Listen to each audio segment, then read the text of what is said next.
afternoon, everyone. Welcome to the Girl Get Up podcast. I am your host, the Aquarian Chancellor, and this is the podcast where I share my stories.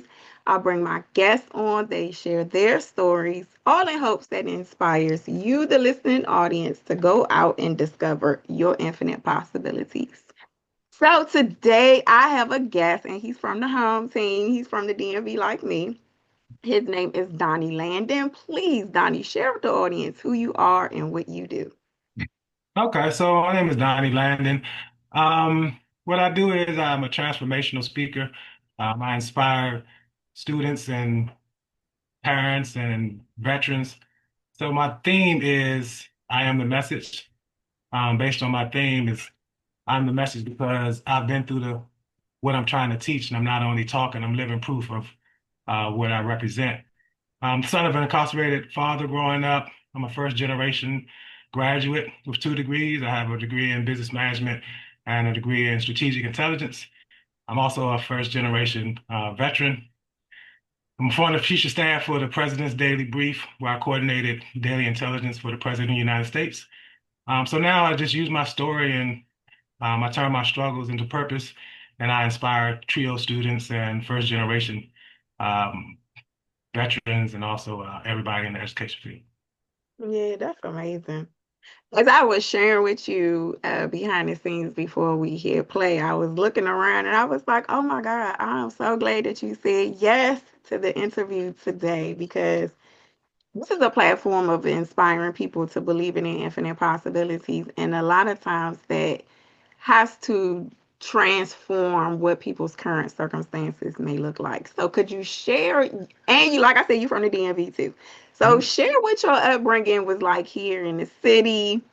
Like what was your experiences when you say that you transformed your life? What was your experience as a youth that you had to transform and hope that it inspired others? Okay, so I born in DC, Columbia Hospital for Women at the time. Oh yeah, me Uh, too. right, all right. So when I was young, toddler, my father was in the streets. He was involved in some serious crimes. So we moved away. So I'm the D, M, and the V. So I eventually moved to Texas, trying to escape my father's past, but it didn't last long. So I ended up moving from Texas to Virginia, and then I started to move back into Maryland. So my inspiration came, my father was incarcerated when I was 12 years old again. So at that point, it hit a little different because now I was old enough to understand that, my father is gone. I'm a boy becoming a man without a father to guide me. So it hit a little different. As a result, I took that pain and I just started doing things that I probably shouldn't have done. My mother, she was my rock. So she was always in the church, trying to keep me in the church. But, I wish I could say I used that as my motivation to try to, do right and be right, but it didn't. I just spiraled out of control. I started smoking drugs, here in DMV, we call it boat, PCP. So I just started doing things that not out of trying to be tough, but I just didn't know how to heal at the time. So I was doing things that I thought was right based on my upbringing and the people I was around. Because I wasn't raised around men who had jobs, who actually lived, a productive life, took care of their children and all that stuff. So eventually I caught a assault and battery charge on a police officer. And my transformation moment actually happened in the courtroom. So I'm coming out to see the judge, and I'm in shackles, hands and my feet are shackled. And, the judge is talking, but he's really not my focus because at this point I'm thinking, this is just my fate, just a part of growing up. I'm really not, really concerned about the outcome. But then I looked over and I seen my mother, and I saw the tears in her eyes, and it was just in the same tears and the pain that I seen as a child when my father was incarcerated. But I thought to myself, this time, it's me causing the pain. And I thought to myself, did I become a version of my father, the person that hurt us the most? Right. So I made a vow right there in that courtroom that I would never be the cause of her pain ever again. So I did the few months they gave me for the charge, and then I ended up going to the Navy. And in the Navy, I learned the discipline. I learned, a lot of stuff that I wouldn't have learned if I would have stayed on the streets. So I went through that phase, and I eventually, transitioned out of the military, and I was fortunate enough to land a job in national intelligence. So I worked my way up, got my degrees, to the point where I served the President of the United States, coordinating daily intelligence for the president. So what I do now is I take all my pain and my purpose and I ball it all up, and speak from my heart, and I speak to the kids who think they What can't you make moved it. from the DMV to Texas, what did that do for you? Like, how were you able to get through those times? Like, what feeling did that trigger in you, not feeling like you belonged in any community or being a part of any community? Absolutely. So based off of my story, I developed a framework. It's called Feel It, Flip It, and Flex It. So I built that framework based off of like exactly what you're asking. How did I get to that point? So the first thing I had to do was I had to feel it. So feeling it meant to me was I had to feel the pain of being angry at my father, feel the pain of how he disappointed the family, how he let us down. I had to feel the pain of abandonment issues that I had, the trust issues that I had. So those are some of the things as I got older and matured a little bit. And as I learned more and did more self-discovery, those are the things that I had to do the inside work. So I did the inside work alone. I didn't go out. I stopped going out for a while and I just focused on myself. So as I started going through the inside work, then after I start feeling it and start getting in touch with my feelings and owning the feelings and owning my story, and then I had to flip it. So at the point where you start feeling that you can't, if you sit and be in that zone, you're always going to be there. So at some point, Mhm. it has to be a trigger to say either I'm going to do something different, or I'm just going to stay in the zone and just play the victim my whole life. So I chose the latter. So I chose to flip it. So I chose to flip my story and turn it into something that others can benefit from, something that I can inspire others. So I flipped the labels from the child of incarcerated father, and I flipped that to the messenger of hope, someone who's out here encouraging fathers. I also do reentry. So my first love passion was reentry program. So I was going into jail for like 10 years, and I was have a fatherhood program. So I flipped, all the stigmatism. I flipped my pain to purpose. So I flipped of all that. And then the last part was flexing.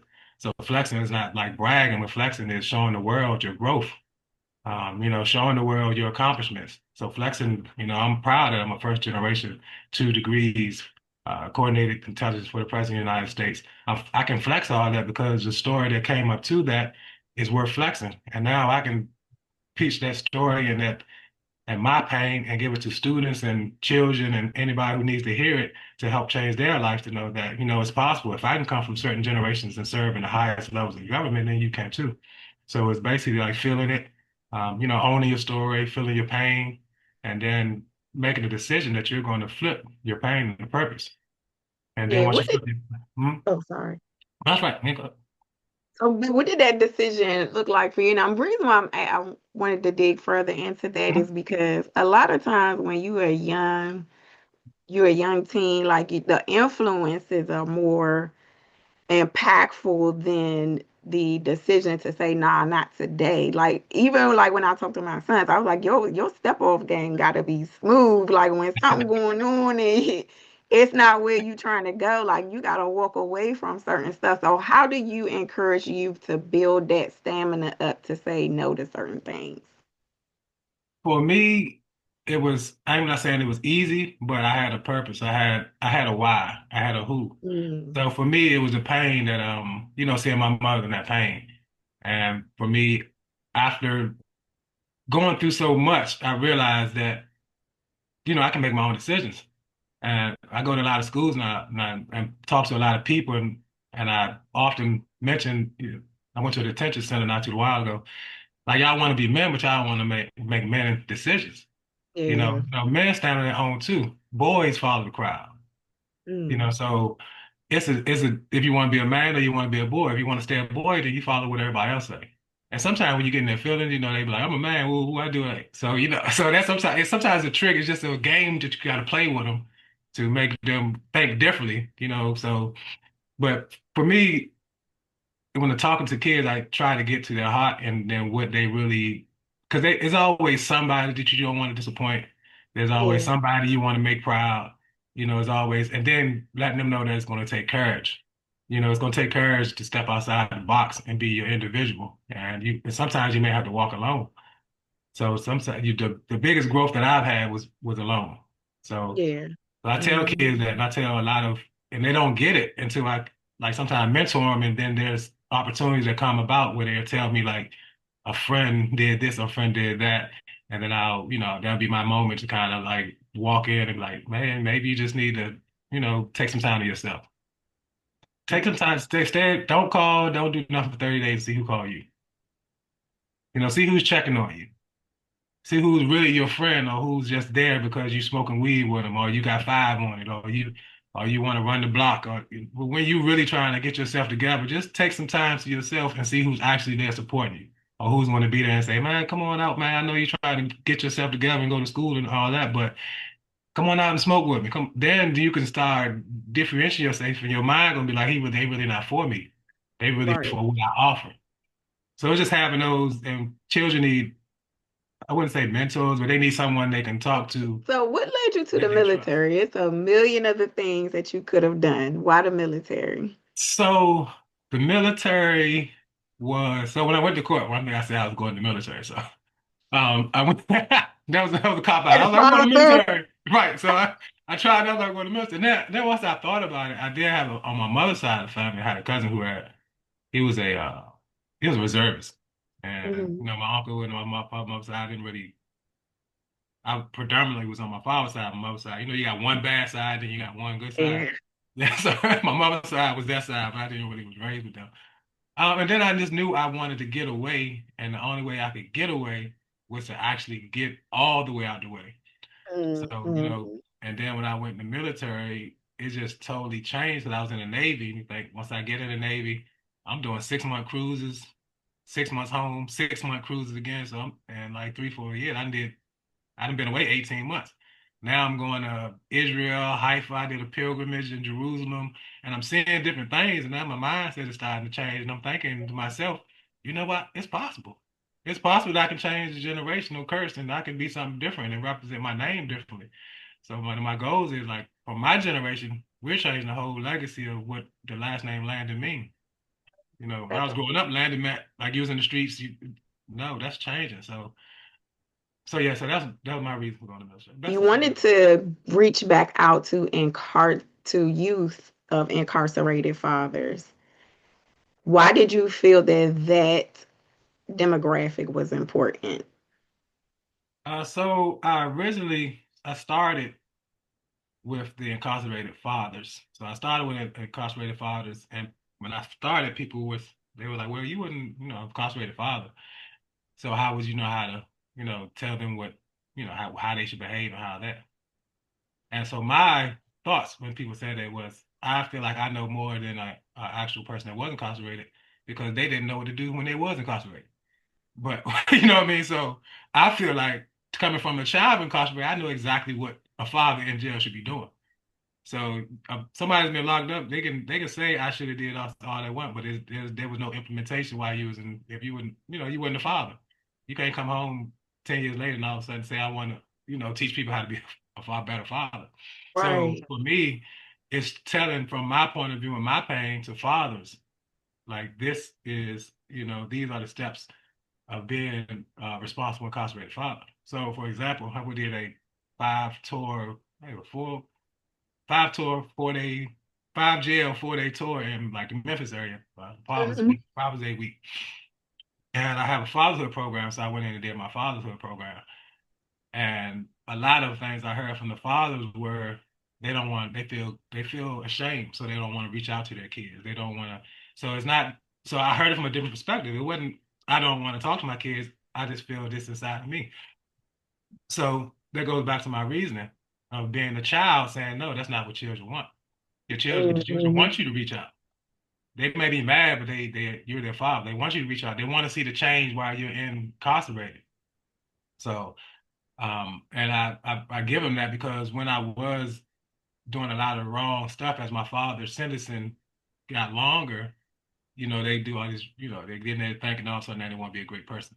So Right. his phone calls hit different when he started calling. He'll hear stuff that I was done on the streets and he'll be like, you don't want to be, he started fathering, so I started, and it started sinking in that, no, he don't want me to be this type of person, even though that's the person they are, because you're always going to Hmm. still listen to your father. No matter when it is, you're still it's still impactful.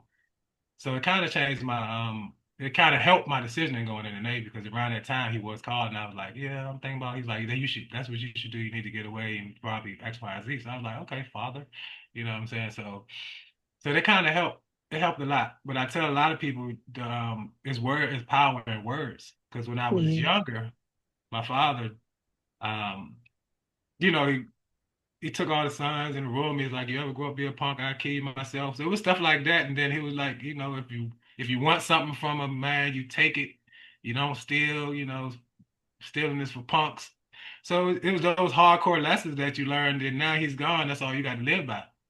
So Yeah. you don't become a thief. You just start robbing people. So I started robbing people at a young age, probably 17, 18 years old, because I didn't know any better.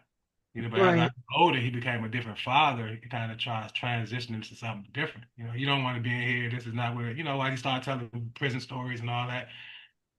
And he started fathering, it just changed the trajectory a little bit. Yeah. As a youth, and you're hearing all of this, but you're seeing like something different. Yeah, like how do you bridge that gap, like between the fathers and the youth to ensure that the youth understand that they don't want to be where they are. They want to be a part of their lives, but they might feel ashamed or like how do you bridge that gap so they understand? Slowly. So the gap was the starting would be with the father, because the kid don't owe the father anything for real. So Right. it's with the father. So I usually it's just being holding the father accountable for being consistent. Because at the end of the day, kids want consistency. So if you're consistent in your message and you're showing, and whether it take a year, 5 years, or 10 years, just don't give up. Because the point you give up, the point you're gonna lose your child. But at the end Mhm. of the day, I remind fathers that those are still your kids. And at the end of the day, your kids love you regardless of what's going on.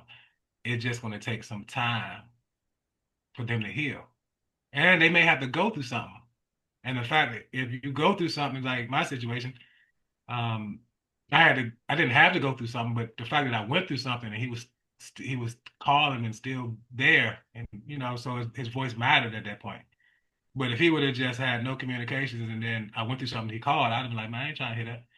Yeah. You know what I'm saying? So it's consistency that's going on. So if you consistently talk to your kid about what not to do, and then something happened, and he like, yeah, my father told me that, don't not to be doing this and doing that. Then it hit a little different because he's been showing you that he's trying to be there for you, and now you more than likely you're gonna start listening. Because for one, you're scared because you're still a little boy, Yeah, for real. right? Yeah, for do you feel like you was able to understand more where he was coming from versus him just trying to tell me what to do? Because when you deal with 18-year-olds, Yeah, yeah, yeah, yeah, you right. know what I mean? And anyway, man, you just trying to tell me what to do. You trying to control me. That's one of the things I heard a lot. But do you feel like once you got into the trouble yourself, you understood that okay, he was trying to protect me, not trying to control me. Yeah. So I always felt I never had like a bad relationship with my father. It was the fact that I kind of looked at my father like a superhero. He was in the streets. He was a man. Had Benz's suits. He was my protector. So it was hurt. So and that's Mhm. what most kids are going to go through. They don't when their father something happened to their fathers. It's not that they hated their father from the beginning or they started hating. Most of the kids are hurt and they just don't know how to heal. So for me, it was just more so being hurt.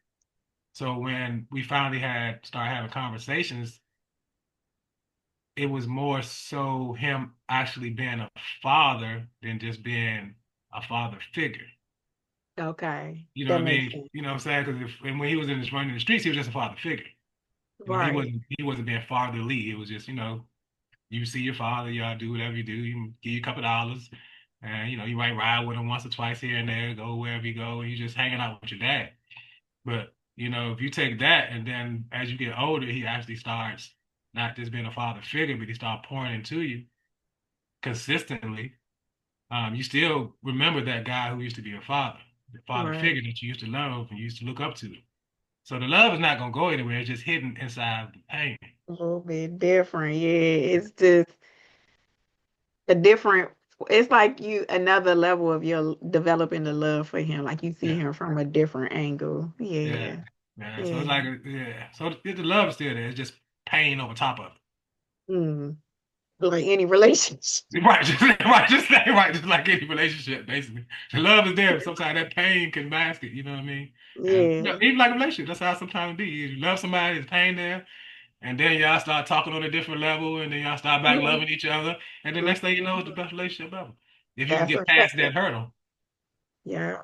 So yeah, that's a good So line. when you left the military and you went to your career in private industry as far as intelligence concerned, what did that career journey look like for you? What steps did you take to progress? Share that part of your story. Oh, sure. So my career, I ended at NSA, so National Security Agency. I was there in the Navy. So I got out and I transitioned. I was doing logistics in the Navy. So my first position was as a contractor for Okay. Defense Intelligence Agency. Then the opportunity came up to go overseas for 2 years Iraq when it was bombing and all that. But I had just had a daughter. I had a son at the time, and I was thinking this opportunity will kind of push me to another level financially. Because back then they was getting a lot of money just to go over there. So I ended up staying over there for Yeah. a while. I was over there for maybe like a year and a half. And when I was in, and it's kind of how like, you know, the spirit works. Because I'm not really. So, and I was over there, my mother, I was on, I was on a R&R, a rest and relaxation, because once you're in a combat zone for so long, you got to take a break because they want to take you out Okay. of combat. So I was in Qatar, hardship. It was pretty bad. So, so I was there, and the Red Cross sent a message over that said my mother had an accident on her bike. She fell down. She went to the hospital. They don't think she could live. She's going to live, so she would do live. She'll be a vegetable. So, Hmm. how I feel about my mother. I'm the first thing on home flight. So I get home, my mother recovered. And while I was home, I applied for a position at the Director of National Intelligence when it was just being formed, the ODNI. So I applied for the position. It was a government position. And I was selected. So from there, now I got at this point I got selected. Came in as a GS-13, so I came in pretty high. Okay. I had dreads. I had dreads. Okay. So I was a stereotypical black male during that time that, I had the beard, the dreads, the swag, all that. So my boss I never forget his name, Ben Stipes. He's the one that hired me. Okay. He was a Caucasian male. And a lot of these things have kind of helped me break stigmatism and That's try to when you see. said locks. That was it going in Yeah, my mind because I'm laughing because I know that. I know yeah. that's. So Uh-huh. so Ben he was kind of like my first mentor. Okay. Um, and so just being under him, it kind of he built me to be a different person because he believed in me. Because I had the skill set, I had the drive because my drive my drive has always been, I'm going to make it. I'm going to do this. I'm going to do it right. I'm going to be the best at it. But for some reason, he saw something in me. And then back then, when you're young and you grew up a certain kind of way, you kind of feel like if a Caucasian kind of take to you, they try to set you up, or I'm just being honest. So Yeah. I'm thinking like, why are you trying to why are you helping me? So he used to just throw me in the rooms with like the directors, the head of the agencies, and to go figure it out. So I'll always be grateful to him. He actually passed away, but he was the first person that outside of my mother that actually believed in to the point of knowing that I can go to the next level. So I worked under him for a while, and then as I established myself in the organization. But one thing I tell people when you get to an organization, don't hide in the organization. If you want to Yeah. advance, don't little yourself just because you're an African American male, you don't have any degrees and all that. You want the most visibility as possible. So what I did, I made my visibility. So anything that was going on, I was there. I did everything, to the best of my ability. I went to the schools, any training that came up, I went to it. I educated myself, and then they approved me to go to the National Intelligence University based on, my performance and all the things that I offered. They feel that that would have been a great uh, adding to my resume. So I went to National Intelligence University, and I was in there like it was a master's degree program. I had went to Phoenix before when I in between and got my bachelor's on my GI Bill. So I'm sitting there in a classroom, nobody looks like me, and they're talking about this is a degree in strategic intelligence. And I thought to myself, the hell I just got myself into? Yeah. What am I doing here again? Right. Um, right. So I eventually got into it and I started, started learning and it was actually pretty interesting. But I graduated, so that was another, then once I graduated from that program, at this point I was already working, had already worked my way up, so I was GS 15 at this point. Mhm. And then somebody said you would probably be a good fit for the chief of staff for the president's daily brief. And I was like, well, what do they do? It was like they coordinate intelligence for the president of the United States. I was like, think to myself, I've never seen a Yeah. black president, PDB, chief PDB. So I applied. I applied, and for some reason, I feel like once I applied myself in life and my values changed, it's just like it didn't race and creed and race and the color. It didn't really matter anymore. It's like all my steps were chosen because it was like every person I was going through, they was believing in me. Like even I was in an interview, they're like, yeah, I had a few interviews, but I think you got all the talent we need. But the talent they needed was all the grunt work that I did. It wasn't the high profile part of the job. It was the coordinating. It was the working groups that I was on. It was all of the stuff that the notoriety within the organization of getting it done. So I had made a name for myself of, he's going to get it done regardless. Just give him the task. You don't have to worry about him. So, Right. so I built myself up to that level, and I was selected. So, and at this point, it was the Obama administration. So it was like, oh, I'm coordinating something for, President Obama. Like I'm like, all right. Like at that point, History in the making. I was elated. You know what I mean? Not only am I coordinating intelligence, it's for the first black president of the United States. Right. So I'm like, hey, so I was there. So I took that position, and then I worked there for a while. And then after that I was like, I really just want a regular job, because Mm. I wanted to pursue my speaking because I feel at that point I feel like I've reached the level where I wanted to reach in that field. Okay. I could have went scenes, but I didn't want to do all that because I knew there was more purpose for me So what's than next being for just Donnie in the job. Landon? What are you doing? What do you hope to be doing within the next 2 years? Do you want to do more traveling, speaking in other states, other communities? Like, what's next for you? So I'm doing a trio campaign. So trio is the first generation campaign. So trios are all the first generation college students. So they have a lot of programs across the United States. So I'm gonna target laser focusing on that these next 2 years. Uh, and it's October. So at the end of this month, October 28th, my birthday is 26th. But Okay. I'll be in London at Oxford University doing a Blue Talk. Oh, cool. Yeah, so I'll be there for doing the Blue Talk in October. I had a few speaking engagements coming up after that, like schools, a few schools. But for me, I think I'm just going to laser focus in on the first generation field. Not saying I won't speak to everybody else, but that's going to be my primary focus because I think they need.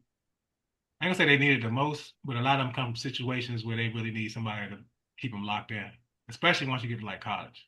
It's easy to get to college when you're away from your family and a lot of pressure, and you got people around you, Yeah. yeah, that don't look like you, and people that Yeah. you know they. Yeah, it's a lot. Or people that do look like you, but they want somebody, but they not focused. That you need Right, to they're speak not focused, well. right. As Oh, they yeah. first get critical. Yeah, so that college time, that college is that time frame is very, very critical in somebody being Yeah, in your ear. And yeah, somebody who and not just somebody who just come and inspire you. Because so my thing is I'm not really I'm coming to inspire, but my thing is I really want to come and let them know that, you'll be in situations where I've been in where you gotta make a decision, yeah, and what you're gonna do when that decision comes. So the yeah. inspiration part is good, but what I want you to take away from it is decisions are gonna come up, and what you do with it is gonna determine your life. Mm, mm, mm, mm. Yeah. Okay, so tell everybody where they can find you. If somebody wants to reach out to you to bring them into their schools or bring them into their youth centers, where can they find Donnie Landon? Okay, so I'm on all social media, Facebook, LinkedIn, Instagram. I'm on TikTok trying to figure it out though. I might have to, only time I got liked when I was doing the hype me up dance with my daughter. Okay. Yeah, what's that? What's The that? hype Come on. me up, hype me up. I got 99. Hype me. You don't know? Oh, you got. It's called affirmations or something like that.